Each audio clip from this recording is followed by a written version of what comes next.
speaks to us in many ways, doesn't he? Many ways. I'm reminded how the book of Hebrews opens with God in many different ways. Manner spoke to the prophets in time past. The ways that he speaks to us now, when you think about all the different ways God speaks to you. How he speaks primarily through his word, through the written word, through the hearing of the word, his spirit that guides us in the word, and Messiah that gives us an example of the word, how he speaks to us in others. Many different ways and methods of teaching us. Reminded of how many times Yeshua used parables to teach and to speak. And I know one of the greatest ways I think that God speaks to not just us, but to what he calls all men, is through his creation. The things that are not made with human hands, that have nothing to do with us in them. You can be in here, and there's only so much that this building can speak to us of. That I think there's only so much that the chairs are going to be able to teach you, and only so much that the TVs and the ceiling tiles are going to be able to do. But when you get away from the works of men's hands and you walk out into his creation, there's nothing to look at except him. A few weeks ago, I inadvertently stumbled across an ancient Jewish poem. And at the time that I found it, I thought it was interesting. And it's called the Perek Shirah, and it means chapters of song. And it deals with 84 elements of nature that are all his entire creation praising him. There's a section that deals with the celestial part of his creation, section dealing with the mineral and vegetable creation, the animal creation, and it's mostly all the verses of Scripture that each one of these 84 different things in nature deal with. And, when you think of praising and giving song to God, what's the book that primarily comes to your mind in Scripture? Psalms. Yeah. And Psalms being primarily wrote by who? David. When you think about that and all the world, you wonder, who wrote more songs and praise to God than David did. And this poem, this piece of literature, opens with this midrash about this very thing. It says, the sages said concerning King David that when he completed the book of Psalms, he became proud. And he said before the blessed Holy One, is there any creature you have created in your world that says more songs and praises than I? At that moment, a frog happened across his path, and it said to him, David, do not become proud, for I recite more songs and praises than you. Furthermore, every song I say contains 3,000 parables, as it says, and he spoke 3,000 parables, and his songs were 1,500. Starting out here, a simple frog. Have you ever been outside at night near a body of water in the summer and just listened? Is it possible that a small frog can give more praise and more thanks to God than we do, or even than David did?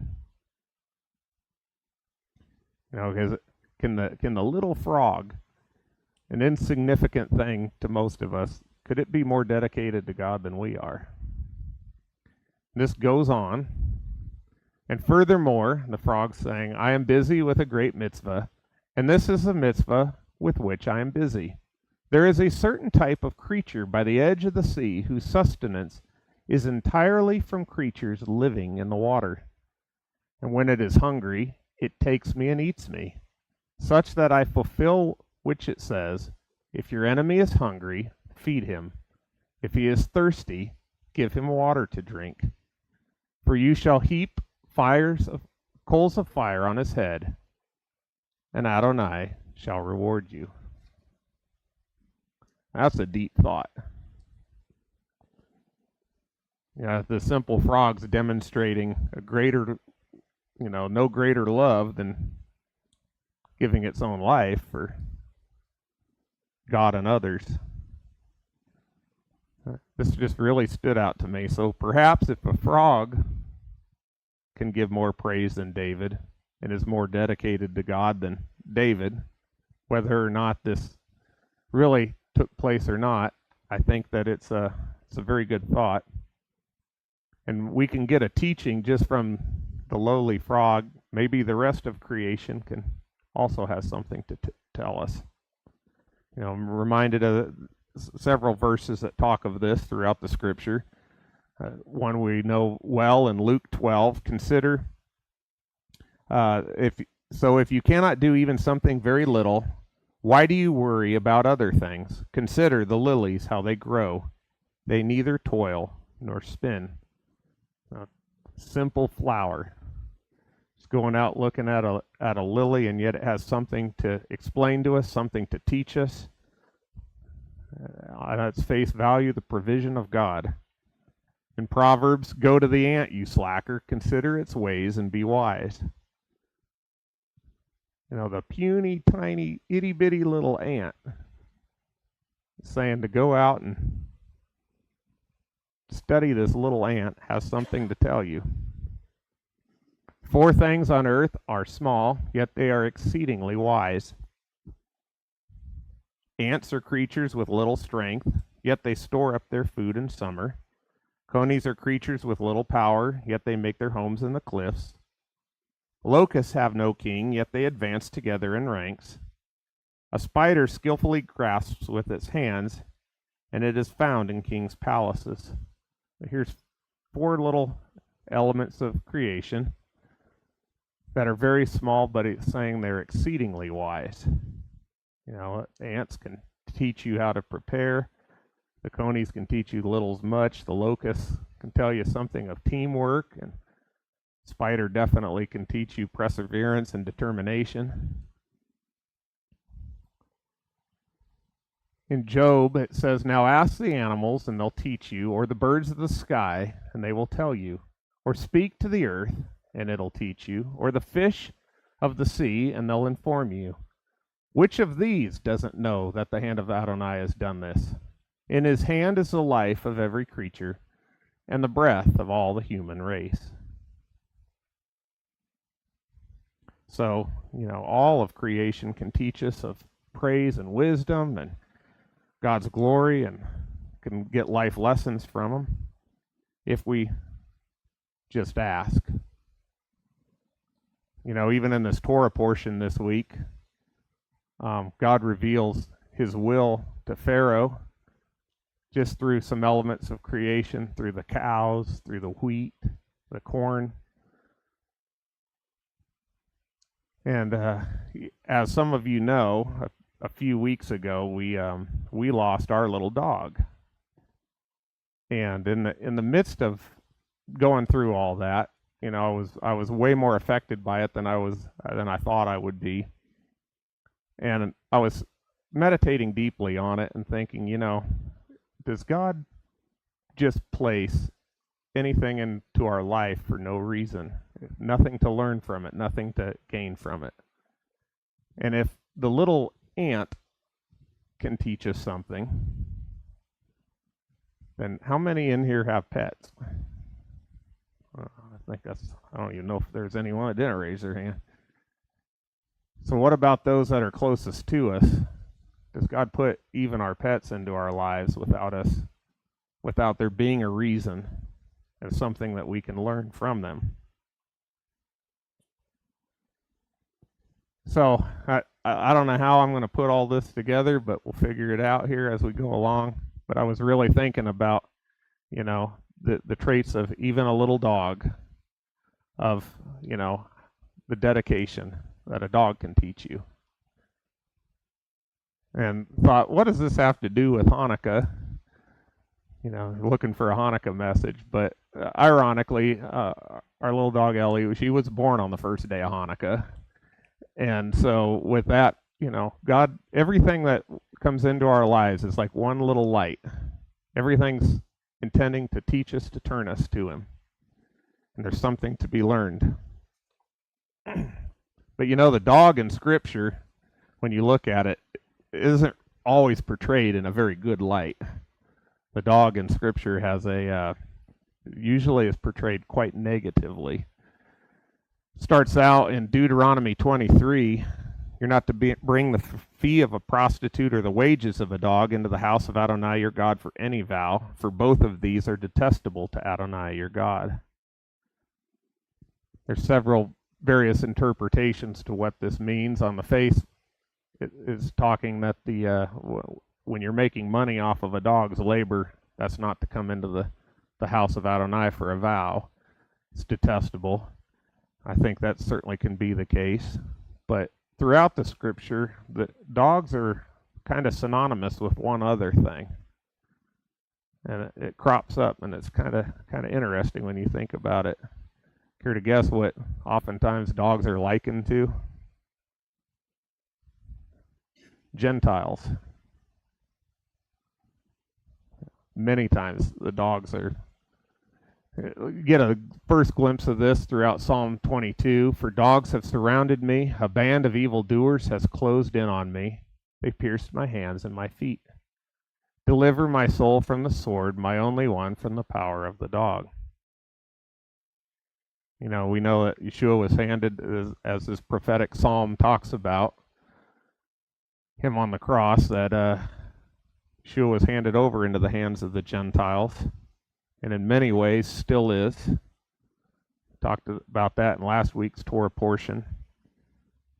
Yeshua has taken on so much of a Gentile form, all the way from his name down to the very reason he even came, and suffered, died, and was resurrected. Isaiah 56 compares the watchmen of Israel, the leaders, almost as being like Gentiles. His watchmen are all blind, all of them know nothing, all of them are mute dogs, unable to bark, dreamers lying down, lovers of slumber, and the dogs are greedy. They never have enough. Well, again, it's not painting a very good picture going through here. The dogs are greedy and they never have enough, and we certainly saw that, and even in the life of our little dog, that she was never had enough food, never had enough attention. Just certainly greedy of a couple of things.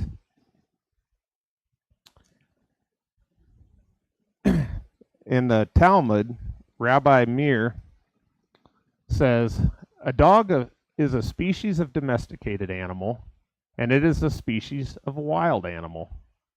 What difference is there between the opinions of Rabbi Meir and the sages? What constitutes a domesticated dog from a wild dog? Think about what makes a dog domesticated and lovable versus a wild, vicious hunter.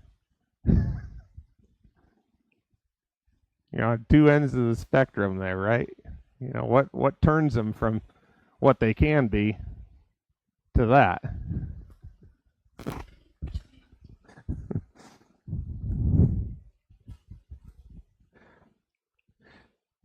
And by the same token, what makes a wild olive branch, a wild, a Gentile, a stranger to the covenant, without God, not part of Israel, without hope, not loved. What makes them a part of the household and become a part of the family? In Matthew 7, Yeshua says, do not give what is holy to dogs, or throw your pearls before pigs. Otherwise they will trample them under their feet, then turn and rip you to shreds. Now, taking what is holy, the Torah, the covenants, the things of the temple, all of the things that are holy and precious to God, he's saying, don't take what's holy and throw it out there. And throughout history, that's many times, a lot of the sacred things were kept closed in for that very reason, not to take what's holy and give it out there for all the rest of the world to trample on under their feet. Kind of going down a rabbit trail. This also has hit me many times in the context of our conversation, what we're saying, what we're talking about in front of others.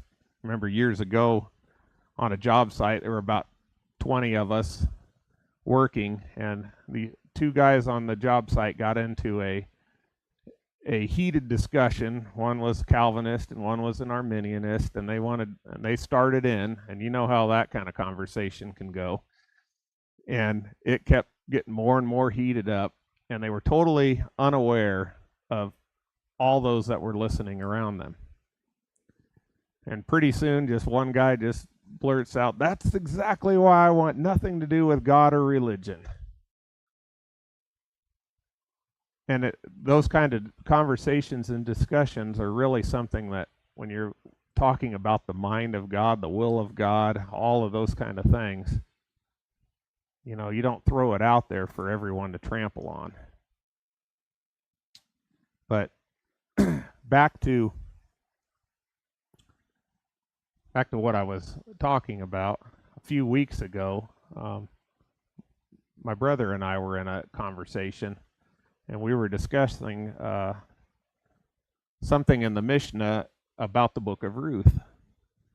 And it had to deal with just the little statement when Ruth goes out into the fields of Boaz and she picked the grain.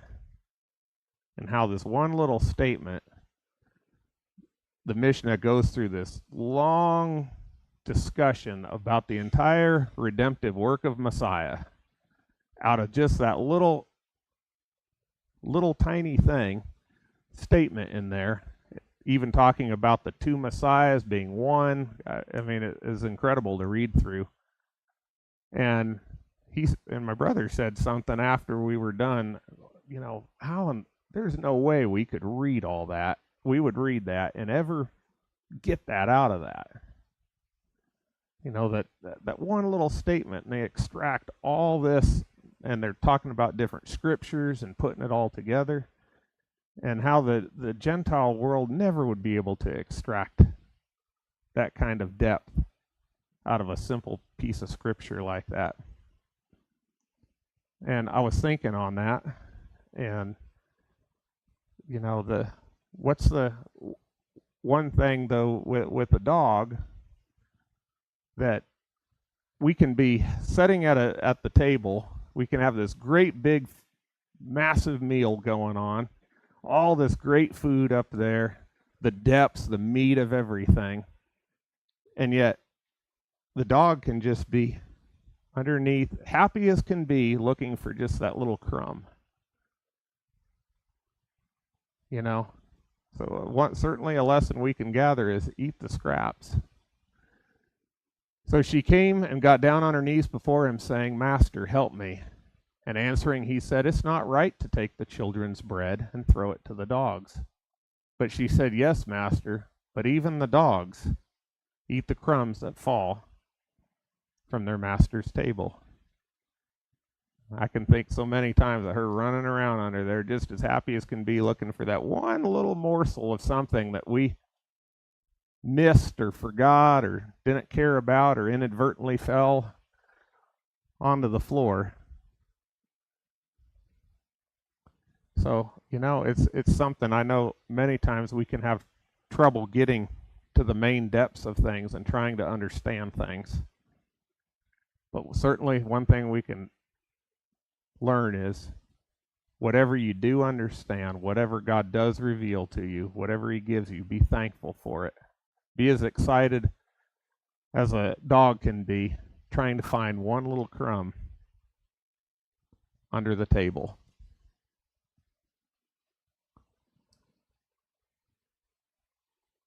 You know, another one that quickly comes that I think about how a dog lives is just enjoying life. You know, there's so much, animals live so much in the moment of things. You know, being glad just in that moment, in that day, enjoying just the spot they happen to be in. You know, you're alive, you're here. You know, you think your pet's too worried about paying the mortgage tomorrow, or you know that the car needs fixed, or how am I going to deal with this work situation or anything like that. They're not worried about it. They're in that moment, enjoying that moment. I think we can certainly learn something of joy from that. You know, Ecclesiastes 9 says, "Everyone who is among the living has hope. Even a living dog is better off than a dead lion." You know, when you think about the dog in the animal kingdom, it's really the low, gross bottom feeder. You know, you think of the jackals, the coyotes, the hyenas. Many times they're just picking up the scraps. They're kind of equated like with the pig. You know, they're at the bottom. But even a living dog is better off than a dead lion. Another lesson I quickly think of when I was looking at the dog throughout Scripture is respecting his people. Remember how this is in Exodus? "Not so much as a dog will growl against any of Bnei Israel, neither man nor beast, so that you may know that Adonai makes a distinction between the Egyptians and Israel." You know, part of the domestication of a dog or a wild animal is getting to the point where they no longer fear or being aggressive against those in the house. And I think of, you think of your dog, how a stranger comes up to the door, don't know, and they go ballistic, barking and carrying on, and then you got to bring them in and say, "Nope, it's all right, they're okay." They got to pet them a little bit, and then most of the time life's good. And, okay, you're in. And we'll come back to this in a minute because there is a reward in this particular verse. Eating the scraps, enjoying life, respecting his people, and staying at the master's side. You know, you think of our little dog, how it didn't matter where you went, just glued right there behind you. Sometimes almost to the point it would get half annoying. Just go do something, but would be right behind you the whole time. You know, are we that dedicated to the master? We want to stay that close to his side, to his people, wanting to learn from the natural branches, the ways of the house. You think about the teamwork between men and a domesticated dog. Think of hunting, search and rescue. Those that are blind, there can be a seeing eye for them, the companionship, the list kind of goes on and on. But what happens if even a domesticated dog decides it wants nothing to do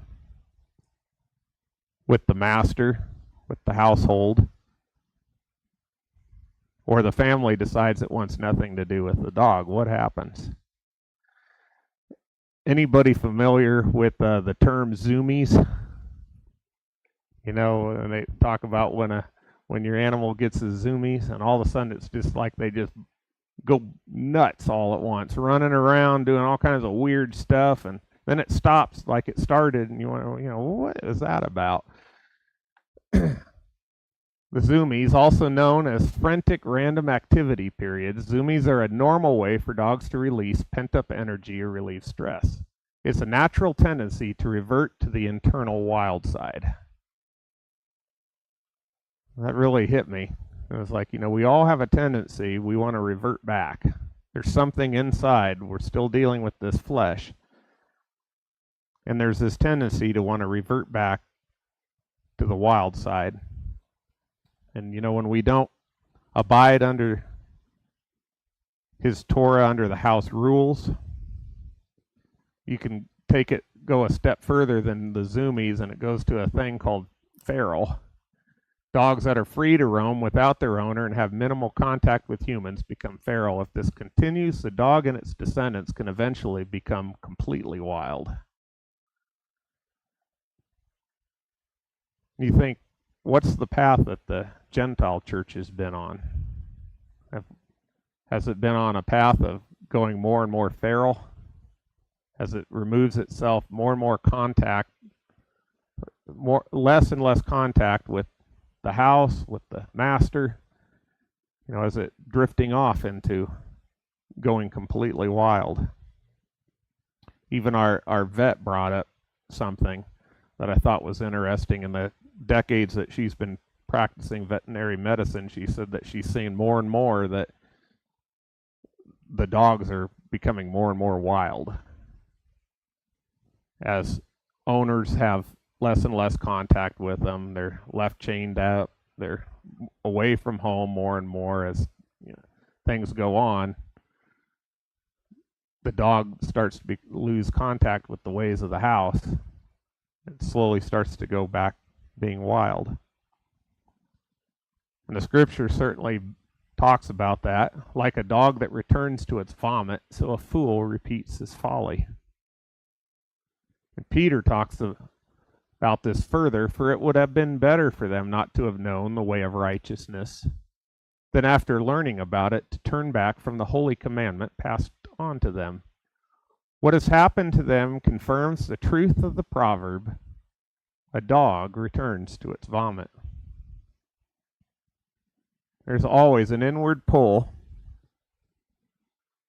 to pull back and go back to what you're comfortable with, the ways that things have always been. Back to the godless ways, the worldly ways, the pagan ways.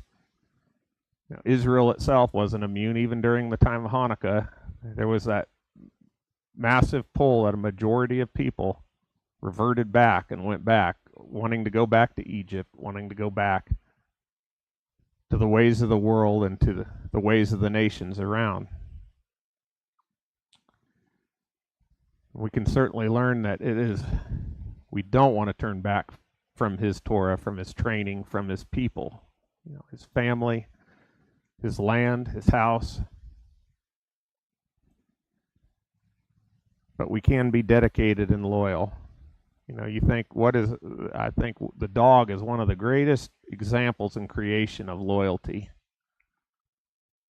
You ask somebody what his best characteristic is, it usually comes out loyalty,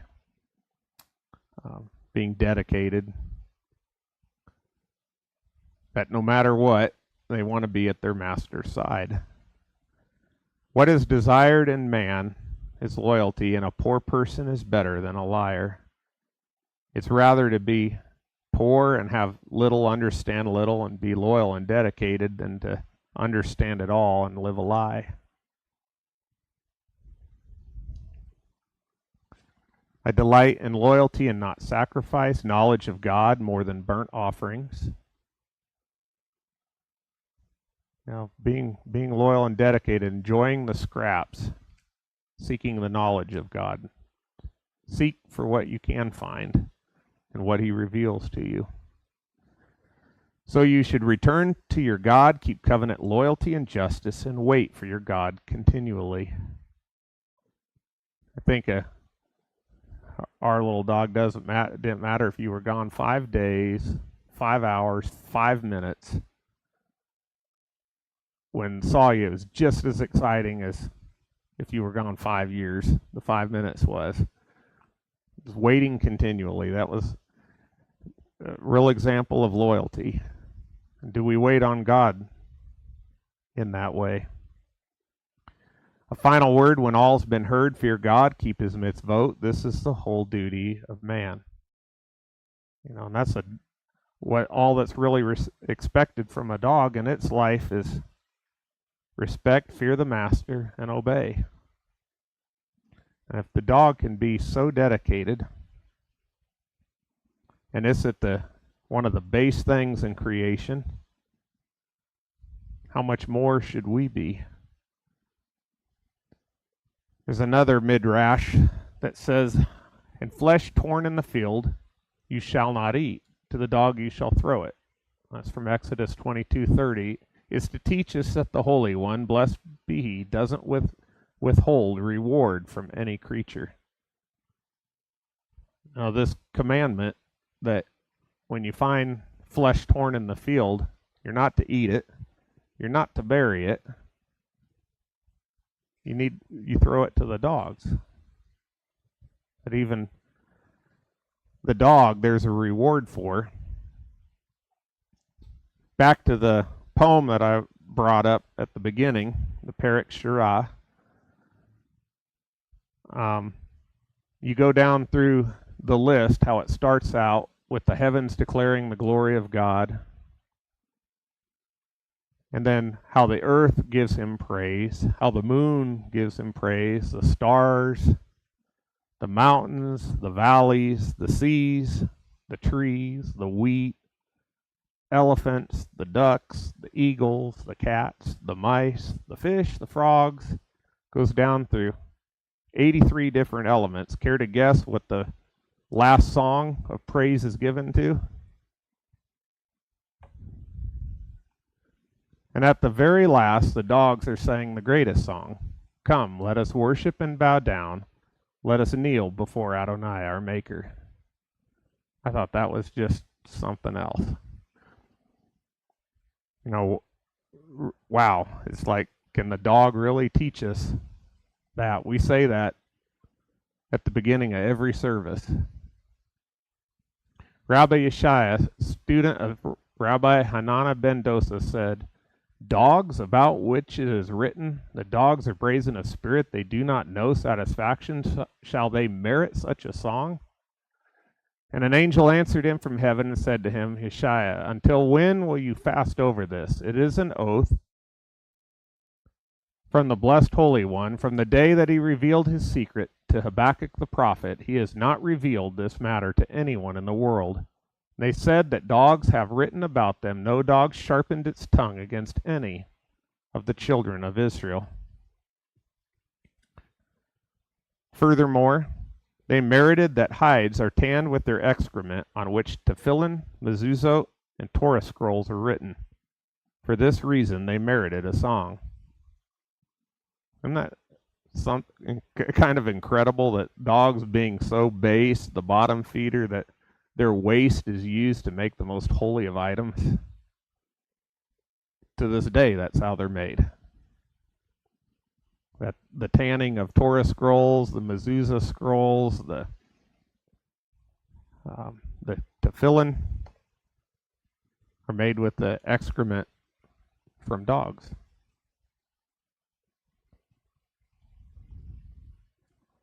Reminds me how yet God chose the foolish things of the world so he might put to shame the wise, and God chose the weak things of the world so he might put to shame the strong. God chose the lowly and despised thing of the world, the things that are as nothing, so he might bring to nothing the things that are, so that no human might boast before God. Midrash says that an angel told the dogs that they would be rewarded for their silence during the plague of the firstborn. The dogs were rewarded with the ability to sing songs of praise and with their excrement being used to tan animal hides. The Gemara says that the dog's greatest accomplishment was conquering their natural tendencies. Shouldn't that be true of us? You think about keeping under your body, bringing it into subjection, not reverting back to the old ways, to the futility of the world. So yeah, I guess even our pets can teach us something. All your works praise you, Adonai. Your Kedoshim bless you. They declare the glory of your kingdom and speak of your might, to make known to the sons of men his mighty acts and the glory of the majesty of his kingdom. Yeah, so I guess even on Hanukkah, the dog truly is an example of dedication. So I guess I'd just ask, may God reveal to us lessons in everything around us. Doesn't matter what it is, there's something that he intends to teach us through them. Oftentimes it's just trying to get to the quiet place to be able to hear that still small voice that's speaking to us. In this world, with the amount of stuff that we have going on every day, we often just can't hear, we don't listen, and we certainly don't ask. So just as the dog watches for its master to return, may we join in praise as they do, kneeling and bowing and worship as all creation does.